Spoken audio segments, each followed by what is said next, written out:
Hello दोस्तों, dance वाहिनी education Bundelkhand के यूट्यूब चैनल पर आप सभी का स्वागत है। मैं और आप आज डांस वाहिनी एजुकेशन बुंदेलखंड के यूट्यूब चैनल के माध्यम से जुड़े हुए हैं। आप सभी का इस चैनल में स्वागत है। आज का जो टॉपिक है वो है 12th क्लास के ऊपर। बच्चों का सबसे बड़ा क्वेश्चन है, सर 12th क्लास की तैयारी किस तरीके से करें कि हमारे एग्जाम में नंबर अच्छे से आए। मैं प्रमोद कुमार पटेल सागर में डांस वाहिनी एजुकेशन के नाम से ऑफलाइन कोचिंग चलाता हूं और कुछ समय से आप लोगों से इस YouTube चैनल के माध्यम से जुड़ने की कोशिश कर रहा हूं और मैं अपना एक्सपीरियंस आप लोगों के सामने साझा कर रहा हूं। जैसे अधिकतर ऑफलाइन क्लास में बच्चों के क्वेश्चन होते हैं, सर 12th क्लास की तैयारी कैसे करें, एग्जाम कब से है, आगे की तैयारी कैसे रखें, सर पढ़ने में मन नहीं लगता, सर याद नहीं होता, सर पीसीएम फिजिक्स केमिस्ट्री और मैथ्स के जो न्यूमेरिकल क्वेश्चन होते हैं सॉल्व करने में सर टाइम लगता है, सर किस तरीके से पढ़ें कि अच्छा परसेंट बनाएं, सर नोट्स कैसे बनाएं, सर एग्जाम में हम किस तरीके से लिखें जिससे हमें पूरे मार्क्स मिले। आज मैं आपके लिए इन सभी क्वेश्चनों के कंप्लीट आंसर दूंगा, जिससे मैं आपकी 12th क्लास की तैयारी अच्छे से करा सकूं और आप 12th क्लास की तैयारी अच्छे से कर सकें। तो बच्चा ध्यान रखना, सबसे बड़ा क्वेश्चन मार्क होता है सर एग्जाम कब से होंगे, कब है। यदि मैं करंटली बात करूं मध्य प्रदेश भोपाल शिक्षा मंडल की, तो इसने जो मध्य प्रदेश के 12th क्लास एमपी बोर्ड की बात करें तो एग्जाम की जो डेट अभी अभी ताजा बताई है वो है 6 फरवरी। कब से है? 6 फरवरी एग्जाम डेट बताई है।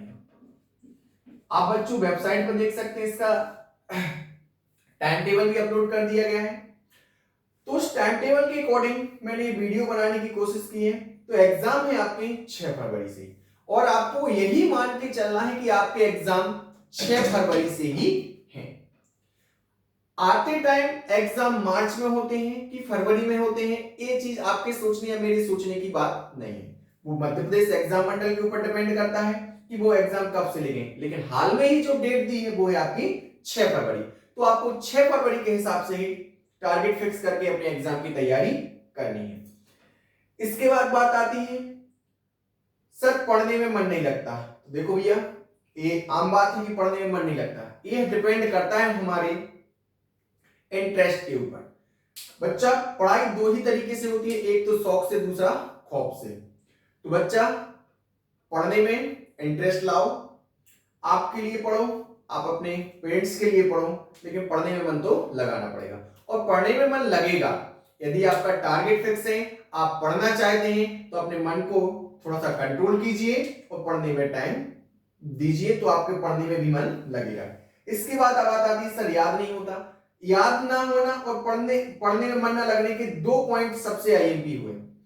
बच्चा यदि आप किसी भी एक स्थान पर पर डे पढ़ने के लिए नहीं बैठते, आज पापा के घर कमरे में, कल मम्मी के कमरे में, कल बुआ के कमरे, या मान के चलो भैया भाभी के कमरे में, या कहीं पे भी अलग अलग जगह पे आप पढ़ने की कोशिश करते हैं बच्चा, तो चाहे आप हो चाहे मैं हूं, आपका पढ़ने में मन नहीं लगेगा।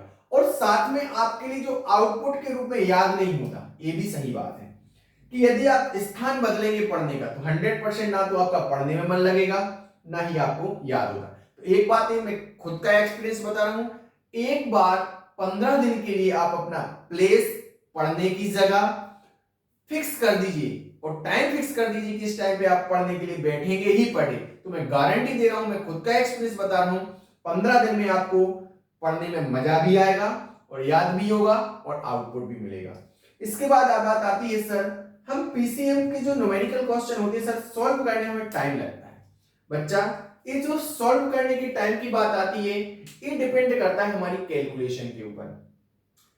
सर कैलकुलेशन कैसे बढ़ाएं? तो ध्यान रखना, ये जो मैथमेटिकली जो पोर्शन होता है न्यूमेरिकल क्वेश्चन का, इसको सॉल्व करने का सबसे अच्छा तरीका होता है इस क्वेश्चन की बार बार प्रैक्टिस करना। हमें जो न्यूमेरिकल क्वेश्चन की बार बार प्रैक्टिस करना। जिस क्वेश्चन को आपको शुरुआत में फर्स्ट बार करने में 10 से 15 मिनट लग रहे हैं, यदि आप चाहो तो उसको 5 मिनट में भी कर सकते। कैसे? 2-4 बार आपको उसको बार बार सॉल्व करना पड़ेगा। जैसे मान के चलो आज हमने किया, हमें पता होता है कि हम अगले दिन तक भूल जाएंगे, हम फिर रिवीजन कर लेंगे, फिर 2-4 दिन बाद फिर रिवीजन कर लेंगे, ऐसा एक हफ्ते तक आप एक हफ्ते तक कम से कम 3 से 4 बार उस न्यूमेरिकल क्वेश्चन को सॉल्व कीजिए। गारंटी मैं दे रहा हूं, अगली बार जब एक हफ्ते बाद आप 3 से 4 बार करने का अगली बार करेंगे तो उस क्वेश्चन को 2 से 3 मिनट से ज्यादा नहीं लगने वाला। साथ में दोस्तों ऐसा नहीं छोड़ना कि क्वेश्चन टफ है या हमें टाइम लगता है तो हमने उसको छोड़ दिया, नहीं, उसको बार बार करना है जब तक कि वो हमारा टाइम उसका मैनेज ना होने लगे। साथ ही दोस्तों हमें शर्म लगती है कि यार मैं कैलकुलेशन नहीं कर पा रहे तो हमें टेबल याद करने में शर्म लगेगी, ये होगा वो, नहीं, हमें दुनिया से मतलब नहीं। कैलकुलेशन सबसे अच्छा सुधारने का तरीका होता है, आपके लिए कम से कम 25 तक टेबल लर्न होनी ही चाहिए। गारंटी मैं दे रहा हूं, यदि नहीं भी हो तो करके देखो, आपकी न्यूमेरिकल वैल्यू सॉल्व करना आसान हो जाएगी चुटकियों में। इसके बाद बात करते हैं सर अच्छी परसेंट कैसे बनाएं। इन सभी पॉइंटों का आप ध्यान रखिएगा, पढ़ने का स्थान फिक्स करिए, टारगेट फिक्स करिए, ये सारी चीजें आपकी अच्छी परसेंट लाएंगे। सर नोट्स कैसे बनाएं, सबसे बड़ा क्वेश्चन होता है सर नोट्स कैसे बनाएं जिससे हमें एग्जाम में पूरे नंबर मिले। तो दो बच्चा नोट्स बनाने का सबसे अच्छा तरीका होता है, आपके इंस्टीट्यूट में, आपकी कोचिंग इंस्टीट्यूट में, आपके स्कूल में जो भी पढ़ाया जा रहा है उसको आपको सही तरीके से मैनेज करना है, साफ शुद्ध लिखना है। इसके पश्चात दोस्तों घर आके हमें उस पर थोड़ा सा विचार करना है, क्या इन जो नोट्स हमारे टीचर ने हमें बनाए हैं क्या उन्हें हम अपनी जनरल लैंग्वेज में लिख सकते हैं या जनरल लैंग्वेज में अपने सोचने की कोशिश किया करो। अर्थात घर आके उन नोट्सों पे ऐसे विचार किया करो कि हम उन नोट्सों को अपनी लैंग्वेज में क्या और सरल लैंग्वेज में लिख सकते हैं। यदि आपने वही के वही नोट्स छाप लिए तो आपको याद नहीं होते। तो दोस्तों ध्यान रखिएगा, यदि वो नोट्स आपको सरल लग रहे हैं, सिंपल लग रहे हैं तो उन्हीं को बना रहने दीजिएगा, नहीं तो सेल्फ स्टडी के द्वारा थोड़ी सी बुक में जाइएगा, बुक को पढ़िएगा, समझिएगा कि उसको दूसरी लैंग्वेज मिल जाए तो अच्छी बात है। साथ ही बात आती है एग्जाम में सर हम किस तरीके से लिखें कि हमें पूरे मार्क्स मिले। तो बच्चा इसका सबसे अच्छा एक्सपीरियंस मेरा ये है कि मान के चलिएगा जो एग्जामिनर है वो कैसा है, सुन नहीं सकता, अर्थात हम कॉपी पे इस तरीके से लिखें कि वो देख के ही समझ जाए कि हाँ इस बच्चे ने ऐसा ऐसा ऐसा, ऐसा लिखा है।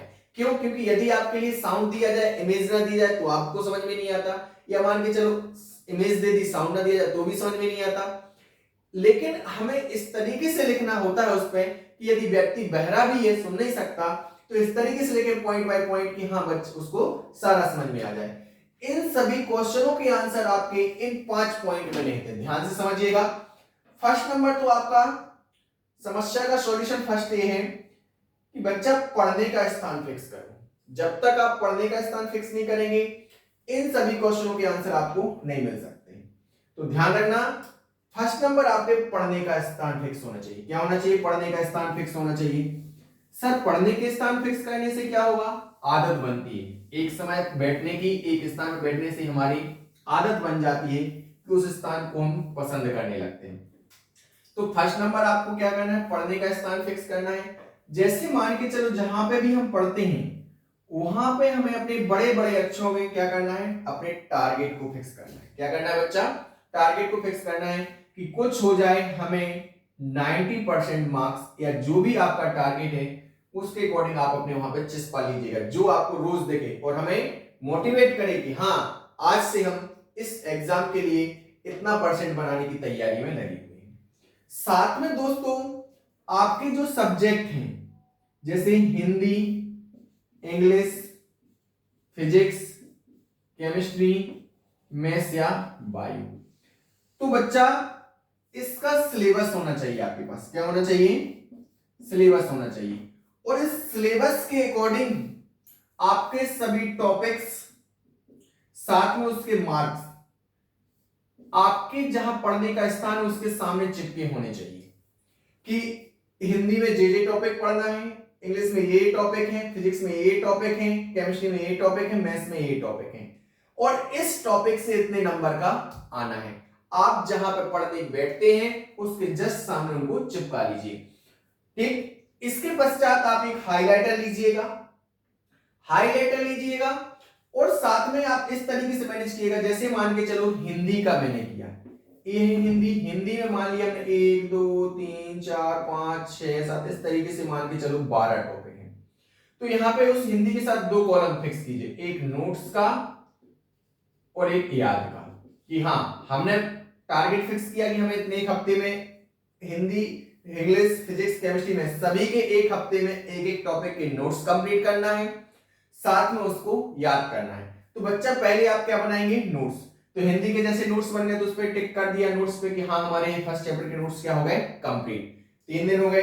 अब नेक्स्ट जो 3 दिन है वो हमें क्या करना है, याद करना है। तो जैसे ही याद हो गया तो उसको हमने क्या कर दिया, टिक कर दिया। अर्थात इससे हमें पता चल गया कि हिंदी के फर्स्ट टॉपिक के नोट्स भी हमारे कंप्लीट हैं और याद भी हमें कंप्लीट है। इस तरीके से सभी सब्जेक्ट के आपको सामने इस तरीके से प्रिंट चिपका के रखना है और जो जो कंप्लीट होते जाए उसे क्या करते जाना है, टिक करते जाना है। इससे आपको बार बार अपनी कॉपी किताबों को खोलने पलटने की आवश्यकता नहीं पड़ेगी। आपके सामने जो टिक लगी हुई है उनके माध्यम से आपको क्लियर होता रहेगा कि इस टॉपिक में हम ये चीज पढ़ चुके हैं, इसके नोट्स भी कंप्लीट है और इसे हम याद कर चुके हैं। अब ओनली और ओनली एग्जाम टाइम पे हमें क्या करना है, रिवीजन करना है। इस तरीके से मैं और आप अपनी तैयारी के बहुत ही मजबूत बना सकते हैं और अपने टारगेट के अनुसार अचीवमेंट भी पा सकते हैं। इसके बाद बात आती है सर पढ़ने का टाइम टेबल कैसे बनाएं। तो बच्चा पढ़ने का जो टाइम टेबल है ये थोड़ा सा स्वयं के ऊपर डिपेंड करता है। स्वयं के ऊपर डिपेंड करने का मतलब, क्योंकि जितना अच्छे तरीके से आप स्वयं को जानते हैं शायद इस दुनिया में कोई भी ऐसा व्यक्ति नहीं होगा जो आपको अपने आप से ज्यादा जान सके। क्यों? क्योंकि आपके उठने, सोने, जागने, आने जाने, स्कूल जाने, टीचिंग इंस्टीट्यूट जाने अर्थात कोचिंग सेंटर जाने का टाइम आपके लिए फिक्स होता है। बच्चा मैं आपके लिए बस एक इतनी चीज बता सकता हूं, यदि आपका टारगेट बड़ा है, अच्छा है, सब लोग चाहते हैं हमारा टारगेट अच्छा हो, हमें अच्छे मार्क्स मिले, तो इसके लिए आपके लिए किन्हीं भी 2-3 सब्जेक्ट को पढ़ने से आपकी परसेंट नहीं बन सकती। आपकी परसेंट बनेगी आपके सभी सब्जेक्टों को बराबर समय देकर, बराबर तरीके से पढ़ने से, क्योंकि कोई एक सब्जेक्ट आपकी परसेंट नहीं बना सकता।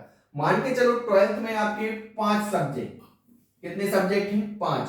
तो इन 5 सब्जेक्टों के अकॉर्डिंग आपके लिए कम से कम आपके कोचिंग इंस्टीट्यूट का टाइम छोड़ के, स्कूल का टाइम छोड़ के, अदर सारी चीजें छोड़ के, अर्थात कोचिंग इंस्टीट्यूट का टाइम छोड़ के और स्कूल का टाइम छोड़ के, अर्थात आपका डे तो पूरा निकल गया, क्योंकि आप यदि 2 से 3 कोचिंग करते होंगे फिजिक्स केमिस्ट्री मैथ्स की, तो ये मॉर्निंग या इवनिंग का टाइम होगा, बाकी इंस्टीट्यूट कोचिंग का स्कूल का टाइम होगा। तो बात आती है सुबह शाम के 6 से, या सुबह, देखो आपका सुबह 6 से इवनिंग 6 अर्थात एएम से पीएम तक का टाइम तो आपके इंस्टीट्यूटों की घुमाहट अर्थात यहां वहां जाने में निकल जाता है। अब बात आती है शाम के 6 बजे से मॉर्निंग की 6 बजे की। बच्चा इन 12 घंटों में आपके लिए पढ़ना भी है और सोना भी है। तो कुछ कीजिए, यहां पे फिक्स कर लीजिए कि हमें 5 घंटा तो पढ़ना ही पढ़ना है। वो किस तरीके से, 7 बजे से फिक्स कर दो कि 7:30 से, या मान के 7:30 से 10:30 बजे तक हम यहां पे पढ़ेंगे, या 7 बजे, जो भी आप फिक्स कर लो कि शाम को सोने के पहले 3 घंटे आप पढ़ेंगे ही पढ़ेंगे। अब बच्चा वो आपके घर के माहौल के ऊपर डिपेंड करेगा, आपके उठने और बैठने के ऊपर डिपेंड करेगा, आप किस तरीके से पढ़ने की कोशिश करते हैं बच्चा। जैसे मैं अपनी बात करूं तो बच्चा मैं 11 बजे सोता हूं। कितने बजे सोता हूं? 11 बजे सोता हूं। तो फिक्स है 11 बजे तक सोने के पहले मैं अपने 3 या 4 घंटे को अच्छे से पढ़ लूंगा। इसके बाद मॉर्निंग में 1-2 घंटे उठ के पढ़ने की कोशिश कीजिए। मान के चलो आप 6 बजे 7 बजे से स्कूल जाते हैं, इंस्टीट्यूट जाते हैं, तो 7 बजे तक आप बच्चा 2 घंटा वहां पर पढ़ लीजिएगा। तो इस तरीके से आपको 5 घंटे, मुझे नहीं मालूम आप किस तरीके से पढ़ेंगे, लेकिन फिक्स कर लीजिए कोचिंग इंस्टीट्यूट स्कूल को छोड़कर आप 5 सब्जेक्ट के लिए मैक्सिमम 5 घंटे तो देंगे ही। इस तरीके से दोस्तों आप अपने एग्जाम की तैयारी बहुत अच्छे से कर सकते हैं। इसके बाद बात आती है ब्रह्म मुहूर्त की। सर हम मॉर्निंग उठ के पढ़ेंगे, तो बच्चा एक ही चीज फिक्स है, कोई भी किसी भी प्रकार का कोई ब्रह्म मुहूर्त नहीं होता। मान के चलते कि ब्रह्म मुहूर्त होता है, लेकिन एक पढ़ने वाले के लिए, एग्जाम की तैयारी करने वाले के लिए कोई ब्रह्म मुहूर्त नहीं। क्या एग्जाम जिस दिन, मान के चलो कल एग्जाम है, तो क्या आज हम ये सोच के बैठ जाएंगे कि 3 घंटा जो हमारा ब्रह्म मुहूर्त है, मान के चलो 4 से 6 बजे तक उसी में बैठ के पढ़ेंगे? तो हाँ, बात मानता हूं बच्चे, एग्जाम के हिसाब से आपका ब्रह्म मुहूर्त आपको बनाना पड़ेगा। मानते हैं कि हमारा जनरली 4 से 6 बजे तक हमारे पेरेंट्स से या हमसे जो बड़े हमसे बोलते हैं कि हाँ 4 से 6 बजे तक ब्रह्म मुहूर्त होता है, पढ़ने में मजा आता है, तो ये आपके ऊपर डिपेंड करता है। लेकिन मैं तो अपने खुद एक्सपीरियंस ये बोलूंगा कि ब्रह्म मुहूर्त होता नहीं है, बनाना पड़ता है। अर्थात एग्जाम के दिन आप बोलो सर हमारा जब ब्रह्म मुहूर्त हो जाएगा हम तब पढ़ेंगे, नहीं बच्चा, आप तो पर डे निश्चित टाइम पे निश्चित प्लेस पे बैठिएगा, गारंटी मैं दे रहा हूं 15 दिन बाद हर एक समय आपका ब्रह्म मुहूर्त बन जाएगा। आपने फिक्स कर लिया कि हम रोज सुबह 5 से 7 बजे तक पढ़ेंगे, आप 15 दिन पढ़िएगा उसी एक स्थान पर बैठ के, आपको डेली पढ़ने में मजा आएगा, याद भी होगा और आपका ब्रह्म मुहूर्त बन जाएगा। इसी प्रकार ब्रह्म मुहूर्त बनाने का मतलब ये है कि आप 15 दिन किसी एक स्थान पर बैठ के टाइम फिक्स करके पढ़ने की कोशिश कीजिएगा, जैसा फील आप ब्रह्म मुहूर्त में करते हैं वैसा ही फील वहां पे करेंगे। तो बच्चा ब्रह्म मुहूर्त होता नहीं, बनाना पड़ता है, लेकिन जो ब्रह्म मुहूर्त है उससे काम चलने वाला नहीं है। आपको अपनी लाइफ में उस ब्रह्म मुहूर्त की तरह कई ब्रह्म मुहूर्त बनाकर आपको पढ़ना पड़ेगा। देखते हैं कौन किस तरीके से एग्जाम की तैयारी करता है और क्या रिजल्ट देता है। बच्चों यह वीडियो यदि पसंद आया हो तो लाइक करें और सब्सक्राइब करें। पक्का इस सेशन के माध्यम से मैंने आपके कई चीजों के आंसर दे दिए होंगे और मेरा एक्सपीरियंस जो था वो मैंने आपके सामने शेयर किया। धन्यवाद।